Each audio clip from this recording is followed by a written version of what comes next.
We begin this hour with continued chaos and increasing blowback to Elon Musk's Doge cuts.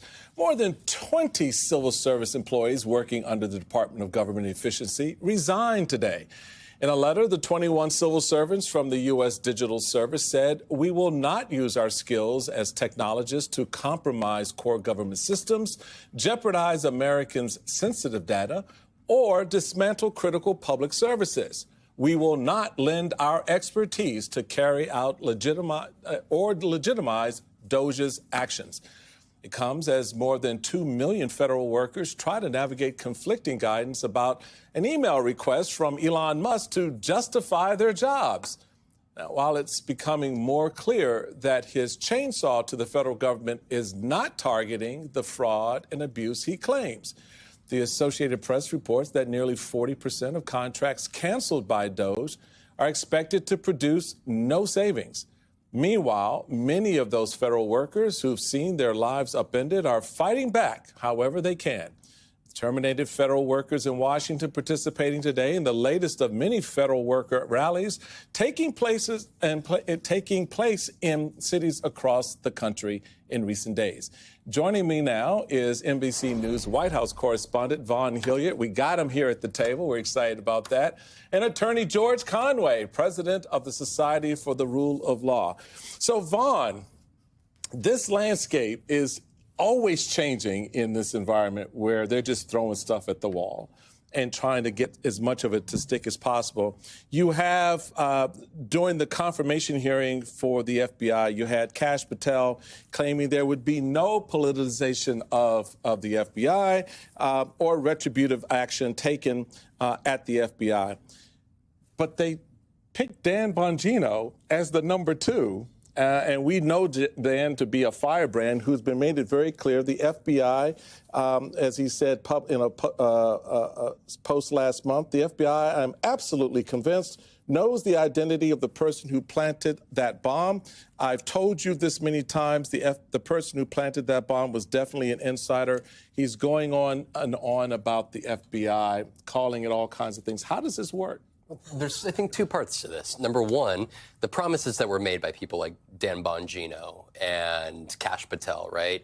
Jeffrey Epstein list. We're going to release the list. Well, there's suddenly some even Republican pushback saying, well, where's the list, Pam Bondi? You guys promised this. And now sort of it's like, you know, give it to us. Or what were you talking about for all these years? The second part of this are the federal government workers that are thrust in the middle of this, from the IRS workers in Ogden, Utah, who are in the middle of tax season, to the U.S. Forestry Service guys that I'm talking to that are out in Colorado, to the Phil Sussman, a 10-year U.S. Army vet I just talked to this afternoon, who took a job, moved his family from Florida, took his wife, 3 kids here to Washington, D.C. to take a job with USAID. While he was in the military, he served in northern Syria.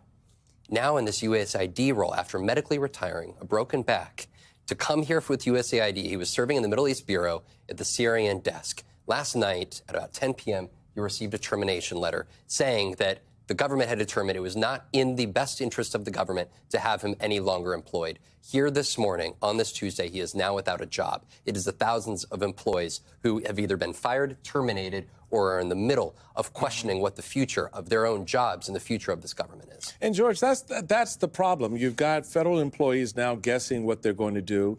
You've got the leadership installed in these departments, whether it's DOJ, FBI, et cetera, who are hell-bent on being in service to one person, right, and that's Donald Trump.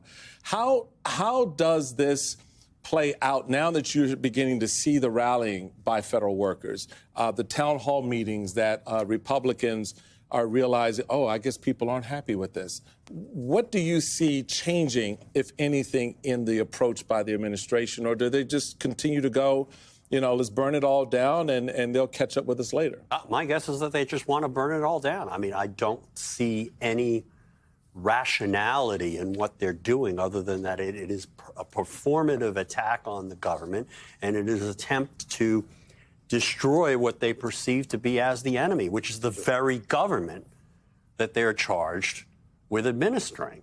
And that's the only way to explain almost everything this administration has done, everything that Donald Trump has done since the very, since before he was sworn in as president, when he nominated people like Robert F. Kennedy Jr. and Matt Gaetz and Tulsi Gabbard. This is an attempt, basically, Donald Trump wants to have revenge on the United States of America. He doesn't care about what anything does. He's appointed Musk, given him free rein. Musk has no idea what anything does. He had his people go into the Department of Energy, and there was this thing, right? There was this agency called the the National Nuclear Security Administration, in charge of nuclear weapons and making sure that you or I don't get them and stick them in our backyard. It's like, well, maybe we should ask what these people do. They don't care. And we heard yesterday that Musk wants to put these 5 bullet points that he made every federal employee do, and then it was countermanded by all the various agencies, into AI. It's like, what is that going to tell you if you have no idea and the computer has no information on what people are doing? Could you do it to a baseball team? Right. You do it to a baseball team. Oh, I'm the shortstop. I'm batting 175 and I'm making an error almost every game. It's like, okay, let's play without the shortstop. Let's see how that works. I mean, you cannot figure out who should stay or go unless you know what the hell's going on with the government. And these guys don't, and they don't care.